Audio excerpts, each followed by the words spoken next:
Hey y'all, I'm Blaine Phillips. And I'm Phillips-LeVan. We're married, like just a minute ago, but we've been together for 14 years. We have a teenage daughter. Which means she's basically an adult, right?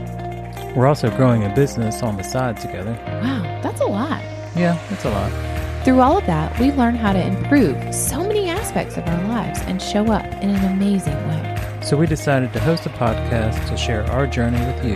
It's called Let's Do Life Together, because that's just what we want to do with you. So if you could use some tips and tricks on how to make life a little smoother, then you're in the right place. come on in and let's do life. Episode 47. Gosh, that makes my heart so happy just to say. We are approaching a year pretty soon, but we'll talk about that more later.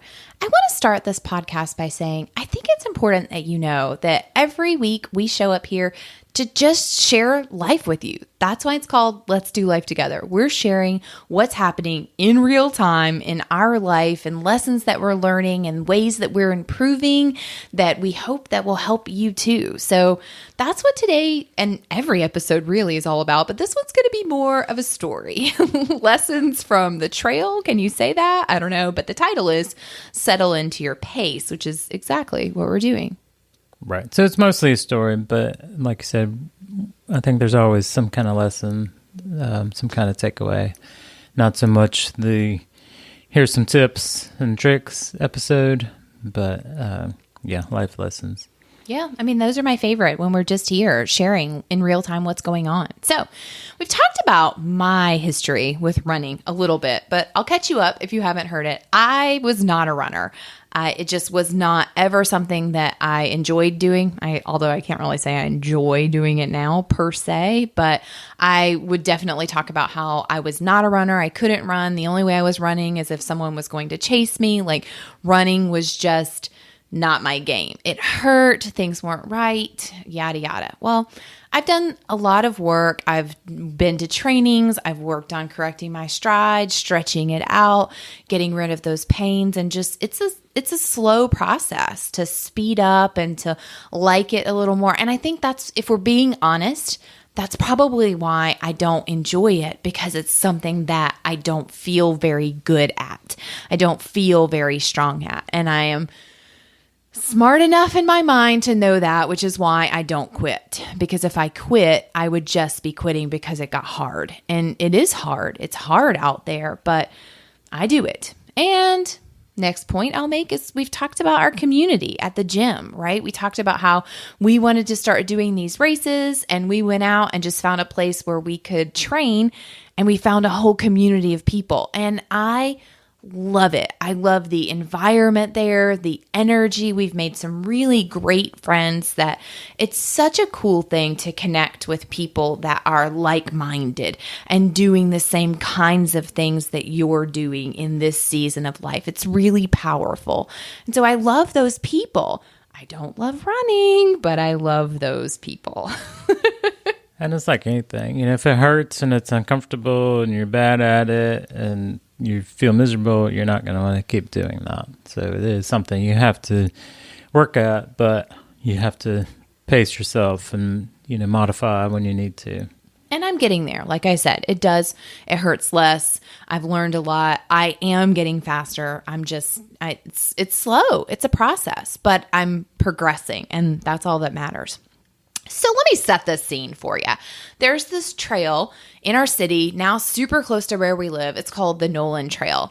It is 5 miles. The full loop is 5 miles long, and it's like kind of windy through the woods. There's some wooden bridges. You cross over some pretty water. You'll see ducks and turtles, and there's some hills. I mean, nothing crazy, but there's some hills. There's some downs. There's on the hills, they've built in these steps in parts of it so that to help you catch your traction.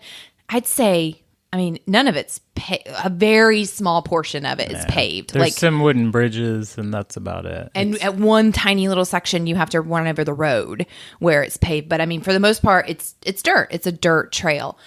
And I've walked this trail a few times. We've walked over the years. For years, and we would see people running, and we would kind of mock them.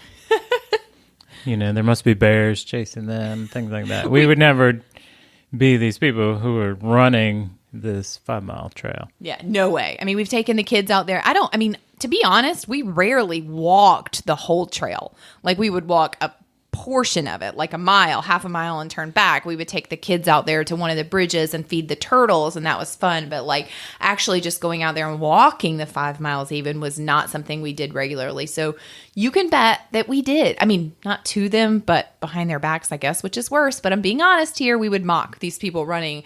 I even saw a man running barefoot one day. I was like, what is happening? There's an actual bear chasing him and he lost his shoes. What's going on? I now know he was not. He was just training. But in my mind at that time, I could not wrap my brain around like why someone. I would think about them tripping and falling. How are they running in these hills? You're running for 5 miles. That seemed completely unattainable to me. Something's wrong with those people. Something is wrong with those people. Fast forward to summer of 2019. And here we are. We have become those people. As we've talked about, we want to do races, and part of racing equals running. Yes, we stop every little bit for an obstacle because it breaks up the monotony, but you got to be able to run. And Spartan races, obstacle course races, are on trails. Like it's not paved out there. It's on a trail. So this is really the perfect place to go and get in that trail running experience. We're doing the strength and the obstacles and that kind of stuff at the gym, but on our off time, we could go out to this trail and do it. And so many of the people from the gym talk about, oh, I'm going to go run the Nolan. And they would say things like, I'm not even kidding. Hold on to your britches. They would say, I'm going to go do a few laps on the Nolan today. And my eyes would like bulge out. A few laps? P.S. Remember, 1 lap is 5 miles. They would do 2 to 3 laps on that bad boy. Holy banana ramas. I couldn't even like envision it with all that I couldn't even. But then it got closer, and races that we want to do are going to require that. And I think, did someone invite us one day? Like, I don't know how we ended up. Maybe, I think you got invited. You went first, right? Yeah, I think a couple of people were talking about meeting up because they were doing one of the longer runs, or longer races. So they definitely were trying to get more intentional with doing a longer run. Because, I mean, you have to be on your feet and keep moving forward for way longer than our normal training class. So just building up that endurance. So Jason went out on the first one. I didn't go. He went. And so I didn't really have that experience. But I love it. I love community anyway. I love being around people. And so fast forward a week and they're like, we're going to go. I'm like, all right, I'm here for it. It is a Sunday morning. We are going. I cannot believe I'm about to be one of these people that I made fun of, and there's no bears chasing me. Never mind that we got up early to do this. Right. We got up extra early on a Sunday morning. Wait, we met at 6. It was 6 a.m. 6 a.m. on a Sunday morning because we were going to get it in before church. 6 a.m. on a Sunday morning, we get there. Let me set the picture. You have me, and we all here are aware of my abilities. Then we have another woman. She is super sweet, but she's a runner. Like she's good. She is a solid, well-paced, much faster than me runner. We have Jason, also solid, really good at what he does. Then we have another man, very equal to Jason. Like all these solid runners are here, and you have me. I like to warm up a little bit. I like to stretch out my muscles. I like to get my body ready to do this thing. There was none of that. There was maybe a little 1, 2. Okay, everybody ready? Yep, we're ready. And we go. So Jason and this other man are in front of us. They're leading, right? And we're right behind them. P.S. Remember, we haven't stretched. And we're about a minute in, probably. And I'm like... I was talking a little bit, like I was telling, like just exchanging pleasantries of like, what's going on this morning? Because we didn't even do any of that. We basically like got out of our cars and we're like, all right, let's hit it. So I'm exchanging a little bit of pleasantries and I'm talking and I say, it's me and the other woman. She's so sweet. Like, this is my friend. We're so sweet. And she's like running beside, and I'm like, gosh, I'm having trouble catching my breath. And she's like, well, it's because you're talking. She's like the sweetest, like if you could just picture this like 5-foot petite woman, she's beastie, but she's like petite and she's always smiling. Like she wears the biggest smile. She's got the prettiest teeth and the biggest smile. And she's just such a happy, like you don't ever really see her in a bad mood. And she's like, she says to me, it's just because you're talking. Stop talking, find your pace, settle in, and let's go. Alrighty. I was like, alrighty, where did that come? I mean, and it wasn't in a mean way. It was just like a, we're here to do work kind of way, I guess. And I made it another 30 seconds at their pace and I stopped. Like I couldn't. It was hurt. Like, no, I could not get my breath going. It was not. And they went on. Like I said, go on. I gave them like, just keep going. And they did. Now, here I am. Like I'm in the woods and I'm not deep in because we haven't been going that far, but I don't have headphones. Jason has the keys. I don't have headphones because I thought we were going to stay together. I had these visions of us running as a group and we were going to kind of chat our way through it and it was going to be fun. And now here I am by myself feeling a little butt hurt, if we're being honest, that I couldn't settle in and find my pace. And there's no one to talk to. I have no headphones. There's no group selfie for me at the end. There's no high five, you did it. Oh my gosh, I'm so proud of you. It's just me in the woods. And it was like a minute maybe. I took a couple minutes to stretch it out because I actually needed to warm up and stretch out. But I had some choices there. I could have quit. I could have gone back and just sat down at the car and waited for them. I could have walked. I could have dilly-dallied around. But I thought about what she said for a minute. She said, stop talking, find your pace, settle in, and let's go. And the most important thing she said was find your pace. My pace. Well, you know what? My pace wasn't their pace. And that was okay. And that moment I realized, like, I was a person who didn't run at all. I was a person who could barely run a mile. I was a person that like jumped up and down when I did my first 5K. And now here I am, a person out here on a Sunday morning capable of running this 5-mile trail just at my pace. And that was like the best thing. And so that's what I did. I found my pace. It was slow, but I didn't stop. I just put one foot in front of the other. I found where I could breathe and didn't feel like I couldn't breathe. I found where my pace felt good and my legs felt strong. And I didn't stop. I ran 4.5 miles that day by myself in the woods with no headphones and no group cheering me on and not getting to hear about it. And I didn't even beat myself up 1 minute about it because she was right. I needed to find my pace. And it just wasn't theirs. And they went on. The 3 of them finished together and they took a group selfie and they did the high fives and they did the things.